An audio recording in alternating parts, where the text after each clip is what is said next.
All right, dude. Here we go. We're in it. It's time.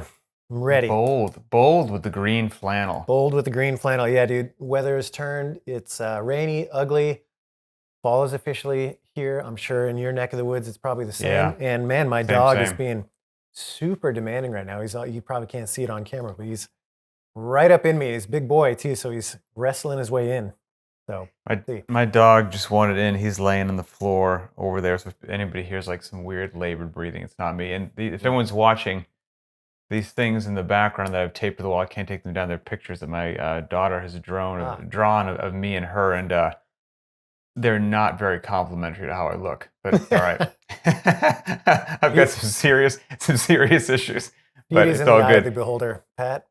So, Yes, yes, it is. So let's see. We got an interesting topic today. I got to summarize some stuff because I put yeah. way too much stuff down to give people some backstory. But Mm. before I kick off on that, people want to check out the Very Not Random cycles, go to verynotRandom.com.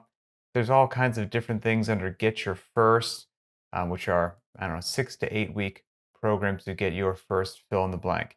Strict pull up, kipping pull up, muscle ups, dips, handstand push ups, handstand walk.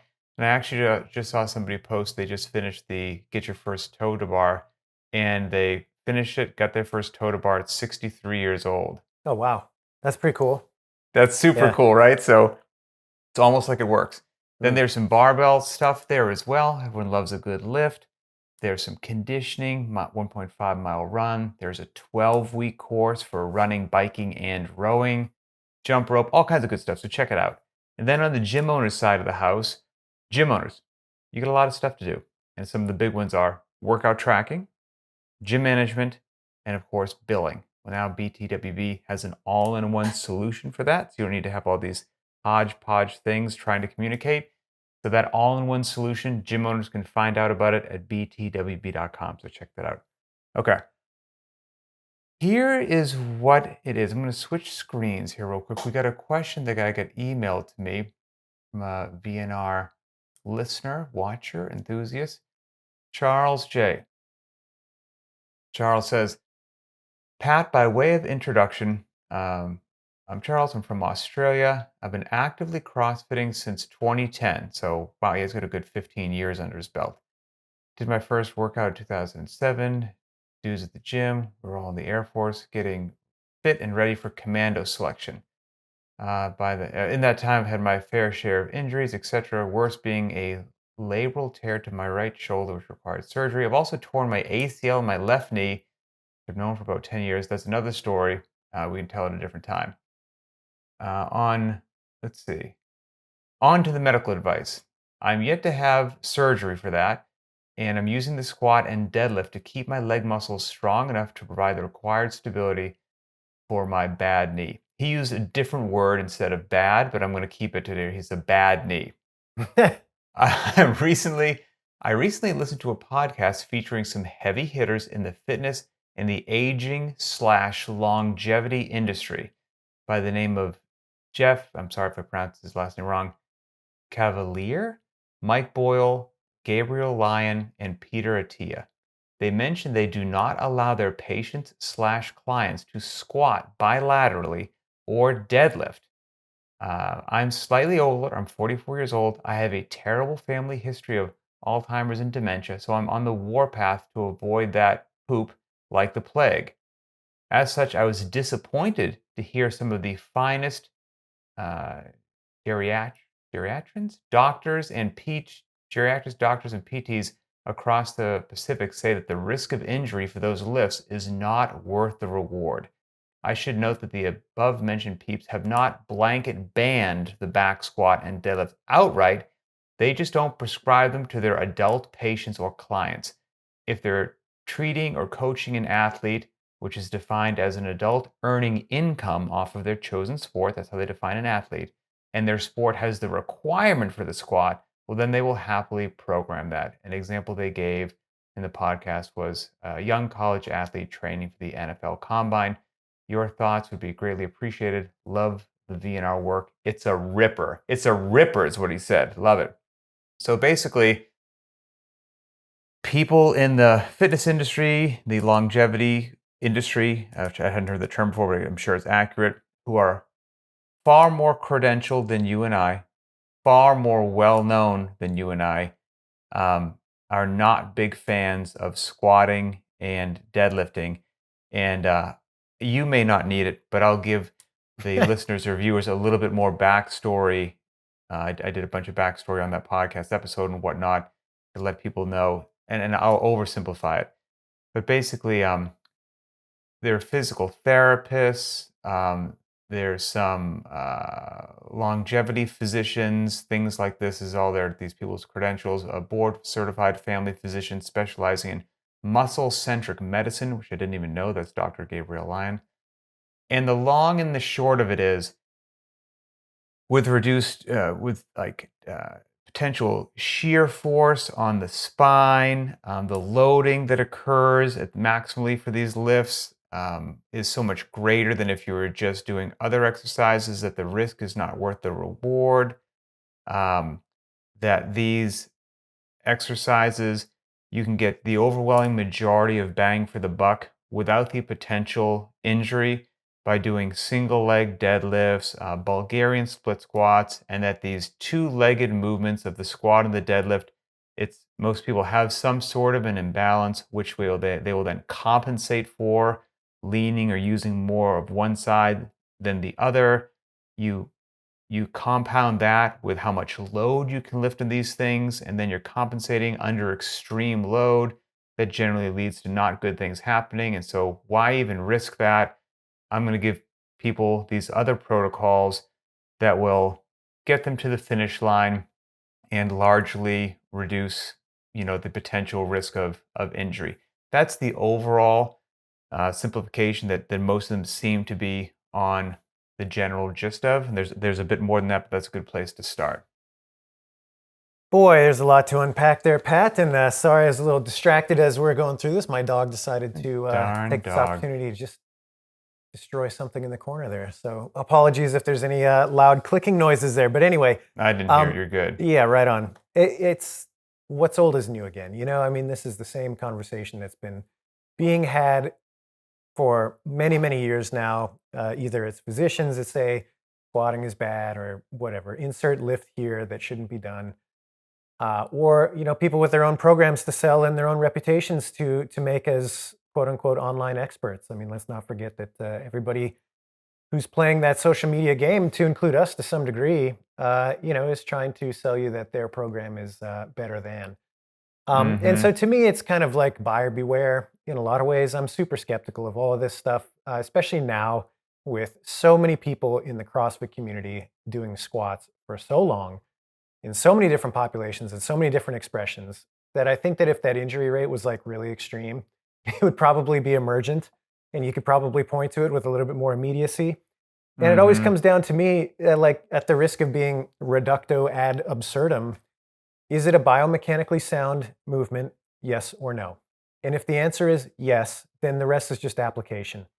And if the answer is no, well, then yeah, you're probably right. You shouldn't be doing it in the first place. And so if we can agree that squatting, just planting your feet and going up and down, descending below parallel, standing back up, taking your hips, knees, and ankles through that range of motion, if that is not inherently biomechanically unsound, then what is the rationale that it suddenly becomes magically unsound if you do it at a certain difficulty level? So I get it. You take anything to its extreme. You're asking, Mary, who's 63 years old and never squatted before, you're loading her up and maxing her out on day one. Of course, that's not a great Mm-hmm. application of the squat, but that's a different question in my mind as to whether or not the movement pattern is appropriate. And it just seems to me to be such a silly thing to just cast out such a fundamental movement. When I think that any of those people, when pressed, and I don't want to put words in their mouth, but I bet you could get them to maybe grudgingly admit that, like, yeah, there's a use case for the squat that's totally fine. It's like, okay, well, then is that movement mechanically sound or not? And if so, then it's Right. all about Right. just finding the right application. End of story, in my opinion. Yeah. There's some stuff when I was doing my research here that I found interesting. Let's see. Before I go into a little bit of a rant here. Um, okay, so the one gentleman, Mike Boyle, long advocated for phasing out bilateral squats, Yep. conventional deadlifts, and athletic programs. A stance he's refined over the decades of coaching hockey players and other high performance athletes. His core reasons focus on injury prevention and specificity. That bilateral lifts create a bilateral deficit. Again, like I said, stronger leg compensates, masking imbalances, etc., um, creating issues like ACL tears or low back pain. Issues he's observed in 20 to 30% of his athletes using traditional squats. So, if we just pause right there, and I didn't frame that in a different way. My initial thing, and this is something which we've discussed, we've kicked around on various shows that I keep coming back to, and it could be on this topic, it could be on something else. That I always find it so. I'm going to assume for a second these people aren't lying. Okay, the most charitable take. This is true. Everything they're saying, this is what they have observed, Sure. and Yep. based upon what they've observed, it's led them down this path. I'm going to take that at face value. That brings me back to this thing that we've said so frequently, which is like the whole CrossFit is dangerous thing, or the whatever it is. And I think to myself, how is everyone supposedly doing what I'm doing and having such a markedly different experience? Mm. That is what I keep coming back to. And I haven't been doing it for a little while. I've been doing it for a really long time. It's 20 years now. That's a pretty decent, and then 15 years of working out before that. So I'm 35 years into consistent training, from 15 years old to 50 years old. The last 20 years old, 20 years being CrossFit. And not just me. And now I've got, a community. I don't have a clinical practice because I'm not a doctor, so I can't use that cool terminology. Yeah, But I've got but hold on, hold uh, on. I'll reject that too. I mean, you have, and for many years now, run an online program that has results being fed back to you on a regular basis. Like it, well, it that's what is I in was going to effect a say. clinical practice, Right, So right. don't That's sell what it's yourself like. short there. We've Just got, to interject, but yeah, yeah, thousands of people in Linchpin, and today, by a matter of fact, was heavy deadlift day. God forbid, and none of what this individual is saying resonates me with any way, shape, or form over multiple decades of experience with a huge population. And I'm talking people in their 20s to up to 70 years old who are regular yeah. people, aren't professional athletes, don't have 90 minutes to do with mobility, aren't, whatever it is. They're just regular people that have to rush their warm up and do whatever.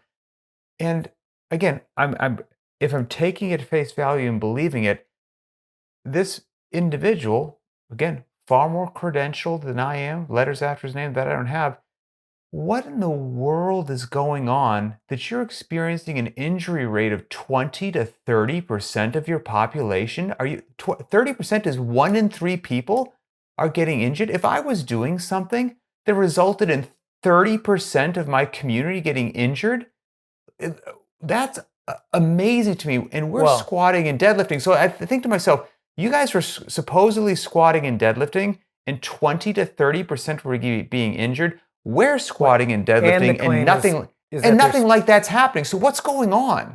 20 to 30% injury, and the claim is that it's from that movement specifically, or those two movements specifically, which What is seems a little going strange. on? Like Yeah. I'm genuinely confused. Like that's my biggest thing. As I read that, I was like, is that a typo? Well, and How then, is but you that? got to get into this is where things like this always get broken down, in my opinion, because it's like, okay, let's assume that that's true. Let's assume that there's not anything other than just reporting the facts.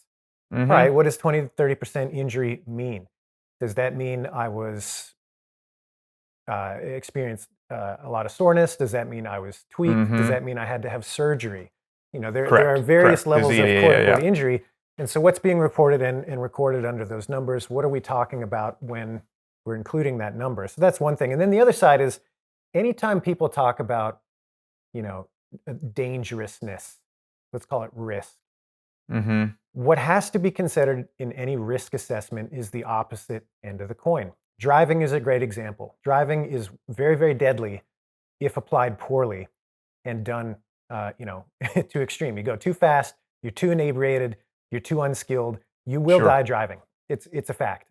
Now that doesn't mean that driving is a net negative because there are some catastrophic effects some of the time when there are motorists that are doing things that maybe they shouldn't and applying things poorly. But what are the net benefits for the rest of the population that have access to this tool?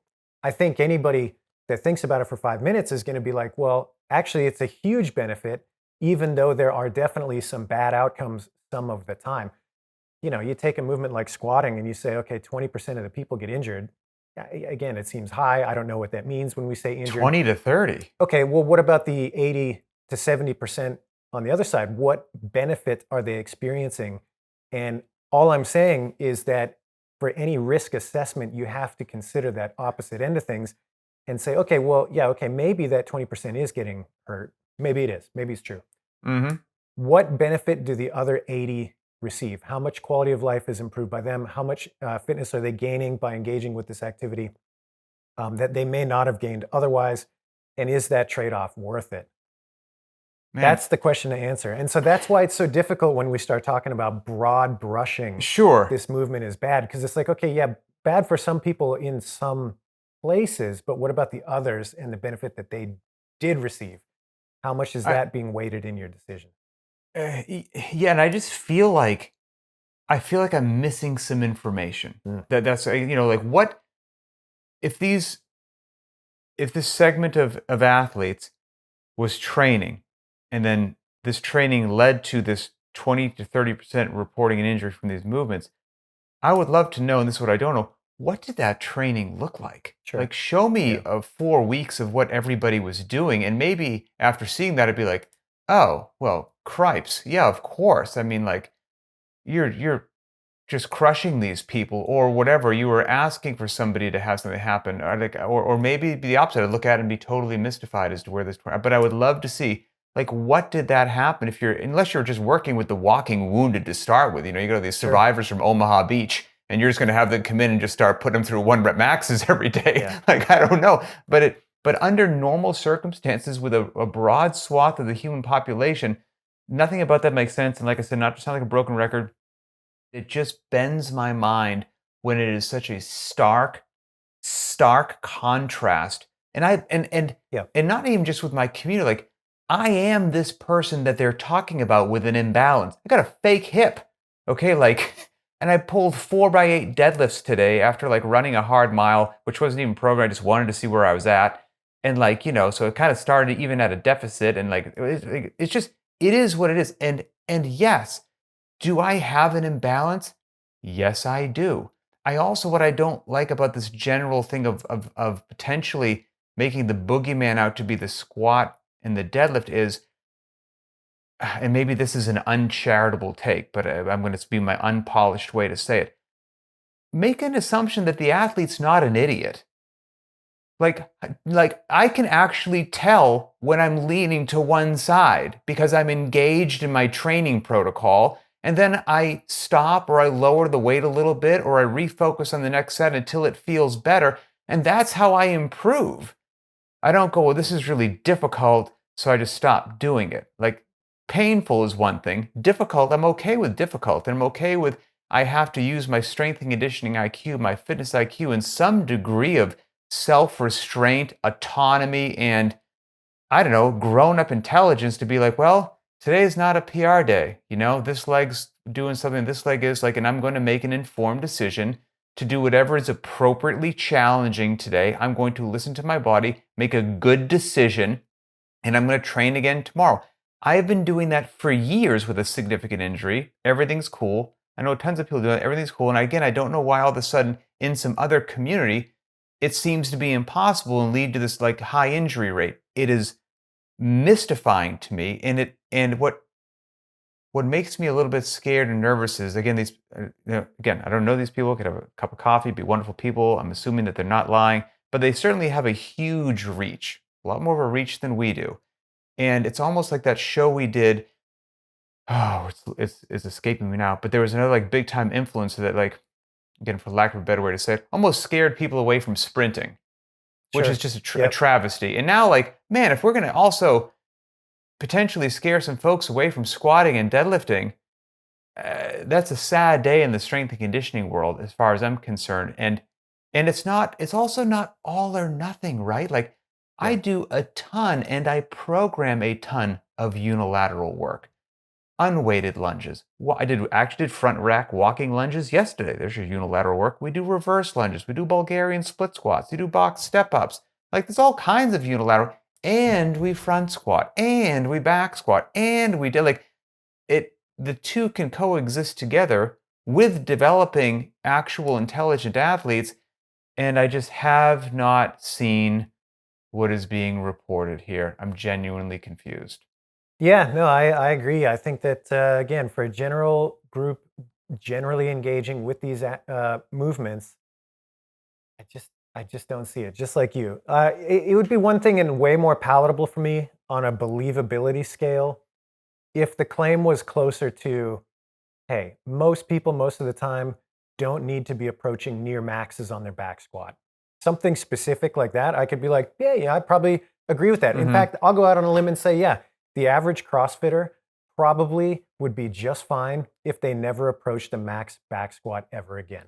I'm not saying it's dangerous. I'm not saying you shouldn't, but Right. I at the get end your of the point. day, if you never hit a true 1 rep max ever again, and the only squatting you did was, more moderate in both volume, load, and repetition, which I suppose is volume, but you get the idea. If that were the claim that like, hey, people just shouldn't be maxing out with this movement beyond a certain level, I could probably be like, yeah, okay, I can see your point there. Mm-hmm. But if the claim boils down to like this movement is inherently flawed, okay, I'm not convinced. I don't see that. Because again, to me, it boils down to, is this a mechanically sound movement? And if the answer is yes, the rest is just application. And keeping an Yeah. eye on that application so that when you do drift into a period of time where maybe you're doing a little bit too much with it, again, whether that's volume, load, etc., you know when to dial back and pursue other things. Um, and to back way out and think about just the philosophy of CrossFit and being generally well prepared, I think that's the beauty of the program is that you don't have to be locked into a single application of a movement because that's not the point in the first place. The point is never I have to max out all the time because I'm trying to be a power lifter. No, you're not. Not Mm-hmm. not if you're doing a CrossFit program. I mean, yes, you're training to get a little bit stronger, but it doesn't matter if it's a 1 rep max application all the time. That's not the idea. Mm-hmm. So I think we've covered this pretty well, but so I'll, Mhm. I'll kind of close with this. And I don't know if close is the right thing because Yeah. you don't know that I'm about to say this. And Okay. this might just spark more, Oh boy. Canadian fire in you. Yeah. So this question It's a in cold my heat, research Pat. led me down a couple rabbit holes. And, one of these gentlemen, very well known, Peter Attia, he just had like an interview on 60 Minutes, got some really big coverage. And so that led me down a rabbit hole of checking that out.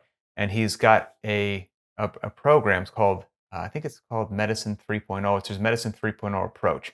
Let me just read it, okay? Because by the way, I think we need to start a business. Here we go. So Is this you have one to of those go, things I'm gonna pass out from rolling my eyes too hard? Like what's yeah, going on well, here? you have to become a doctor because they won't listen to us Okay. unless we're not Hold on. doctors. Before So you do that, can I just close out on what was the gentleman's name that asked the question? Charlie. Charlie. Hey, Charlie, if you're listening, hopefully you are. I just want to say you probably know the answer to your own question already because you're engaged in these movements and they seem to be a net benefit to you. And I would encourage anybody out there who is at all curious with this kind of stuff is believe your own experience when you have been engaging with something for as long as Charlie has since 2010. He does not Mm-hmm. need an expert at that point to tell him, hey, I think the squat's a bad idea. You're like, well, bro, I've been doing it for 12 years and it seems to be helping me out. In fact, it seems to have, by his own words, helped him, avoid a Mm-hmm. medical intervention. And so, like, what more answer do you need on a personal level to continue to engage with something, which seems like it's being done in a pretty appropriate manner? So, everybody else out there, hey, man, don't be afraid to put your toe in and believe your own experience as you are navigating these things. Buyer beware with what's out there on the internet because, man, it's rough out there. It's rough out there. So this might be something you want to consider. Medicine Doctor 3.0, back to Doctor Atia, he has a concierge medical program. This is cool. what the CBS News or 60 Minutes just did. And let's see. Um, It's tied to his Medicine 3.0 approach. It's for high achievers chasing extended health spans. So to help your longevity, get you to live longer, Boz. You get ultra Perfect. personalized care designed to prevent age-related decline, Hmm. like dodging heart disease, cancer, and metabolic issues early. Services include unlimited access to him, tweaks on Wow. diet, sleep, stress, custom meal plans, things like that, sleep hacks, blue light blockers, et cetera, et cetera. Exercise is a big part based on some four pillar approach he has, strength training, zone two, some high intensity, VO2 max, blah, blah, blah. Um, you get DEXA scans for your, MRIs, things like that. You get the deal, okay? To the best the internet can tell, this can be yours for $150,000 a year. Oh, sweet. Okay. Well, hey, as soon as the unlimited access part came through, I was like, hold on, how does this work? Because I mean, I'm one humble man, Pat, and I certainly have some responsibilities, but not nearly as many as a lot of other people. And like, I don't get unlimited time that I'd like with my wife, who, the Right. most important person. And I don't. Probably So, unlimited during business hours when the schedule's open. yeah, Um, exactly. It's, but now he doesn't just say the prices out loud, but the best that like AI can tell, yeah, they're estimated to be $150,000 a year. He has 75 clients, from what I damn. can tell. I mean, hey, good for him. But here's the thing, like it's amazing. First of all, we need to go into business here. Yeah. I looked, okay, you get a DEXA scan. I looked up at what's like the Wait, national hold on. We average. can even offer a bargain. $100,000 a year That's what I'm is an saying. unlimited access Yes. to Pat Sherwood. You That's you take Monday, Wednesday, Friday. yeah. I'll take Tuesday, Thursday, and we've got unlimited access. You can get a. My wife got a DEXA scan like 3 weeks ago. It was $150. Okay, like okay, so then one of those is thrown in. I looked up like because an MRI is expensive. Like, what if you get an MRI and it's not covered by insurance? Hmm. Well, they said it could be anywhere from $1,500 to $3,500. We're still a long ways away from the $150,000 deal, right? Yeah, And the other stuff, I'm sure he tests your VO2 max. People love that. sure do. But the other stuff is it's most likely a nutrition protocol that makes sense. Um, you're gonna get some ideas to hopefully sleep better. So it's eat well, get the best quality sleep that you can. Let's do some strength training and work hard, and let's see if we can't reduce some stressors in your life. I mean that's what moves the needle right there. Like period, end of Yeah. story. For 150K. Now, okay, what's amazing is I don't know if just rich there's some rich people out there that are like, I just don't know what to spend my money on. I'm gonna spend it on this. But the truth is, what is so amazing is like getting back to like classic CrossFit, like reading the journal, understanding some basic nutrition is I guess if you have a net worth of $50 million, you don't know what to do, you can do this. But then most of us, okay, maybe we're not going to get like the MRI. You can go get yourself a DEXA scan or whatnot. If you've got a barbell and some bumper plates in your garage, you've got discipline and motivation to spend 20 minutes a day online doing a little bit of reading in the journal or something like that. I'm going to say that you're going to get the same longevity results as this $150,000 a year protocol for whatever the bumper plates cost you in the barbell. Pretty close. Um, I mean, Yeah. it's amazing Let's to just say me what's going on out the there. diminishing return kicks in well before that 150K. Well, well before, well uh, before. I mean, so to again, me, it's I'm just just funny, man, that there's just, again, the longer you stick around the fitness industry, for lack of a better term, I hate that terminology, but whatever. The longer you stick around the greater fitness landscape, the more you see these patterns emerge. And 9 out of 10 of them are so hubristic, it is almost impossible to swallow sometimes. It's like somebody believes that because they can throw this much money at the program and that we have convinced ourselves that we are technologically advanced enough to know with certainty what will avoid these calamities and what is a targeted approach that has this kind of success rate. I'll tell you right now, we do not. It's not possible. We do not understand the human organism to manipulate it on that level to that degree, no matter how much money you're paying for it. And it's nice to think that way, and it's nice, like, if you have those kind of resources to believe that such things can be done, but it just ain't real. No, Um, man, but like you said, the you know VNR concierge program is only 100K, so that's right.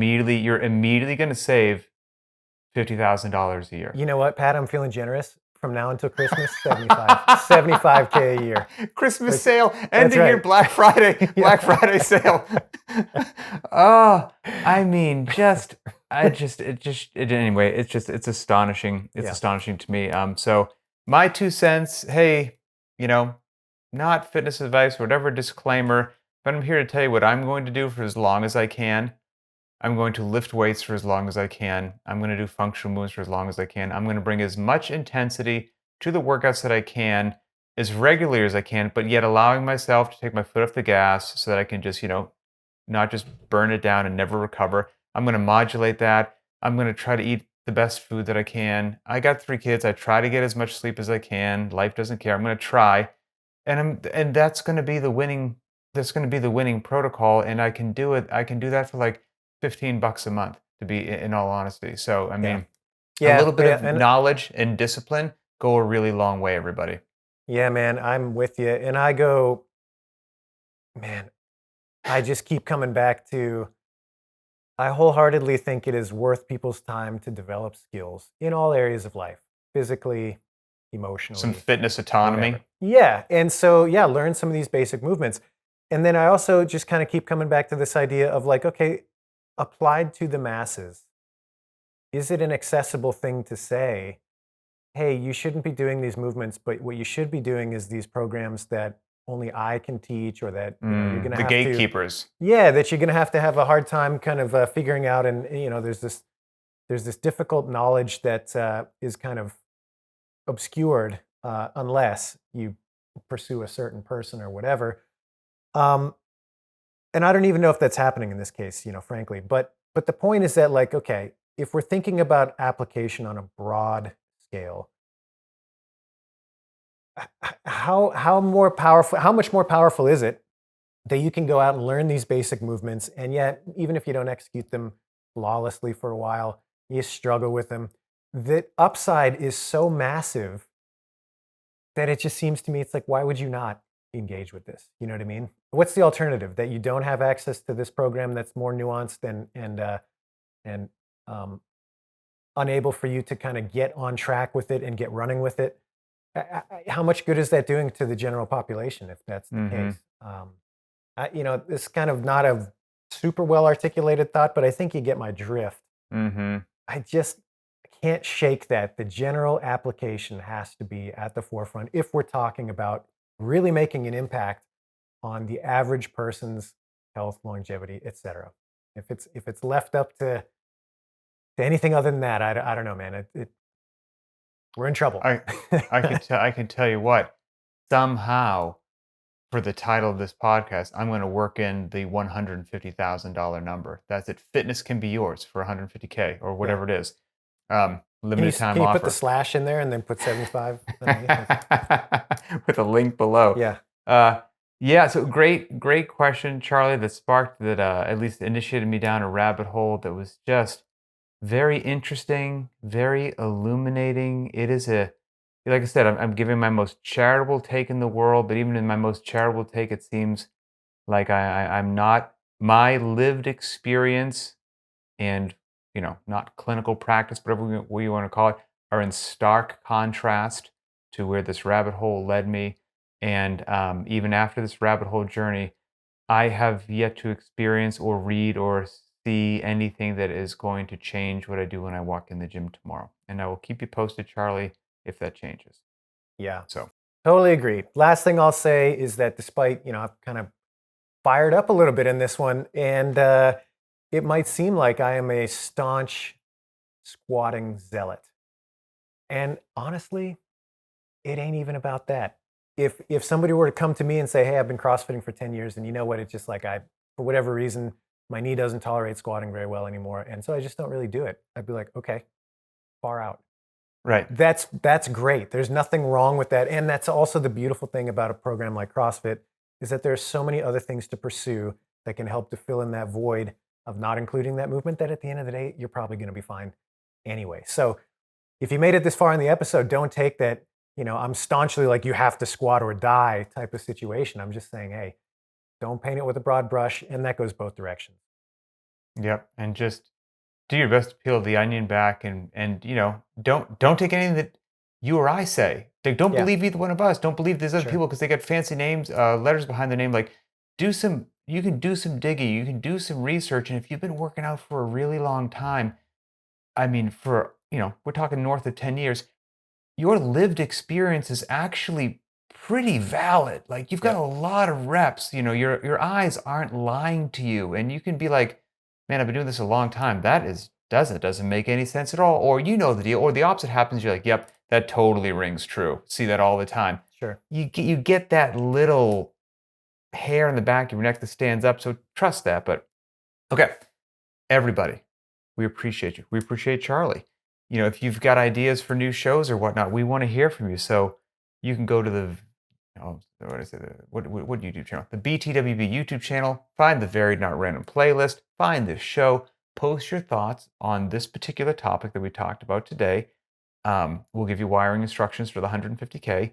And if you've got ideas for new shows or whatnot, post them there as well. You can also go to the Varied Not Random Instagram account, post a public comment, or you can send a direct message if you want to be more anonymous. They all make their way back to us. We appreciate you. So for Adrian Bosman, I'm Pat Sherwood, and we will see you next time.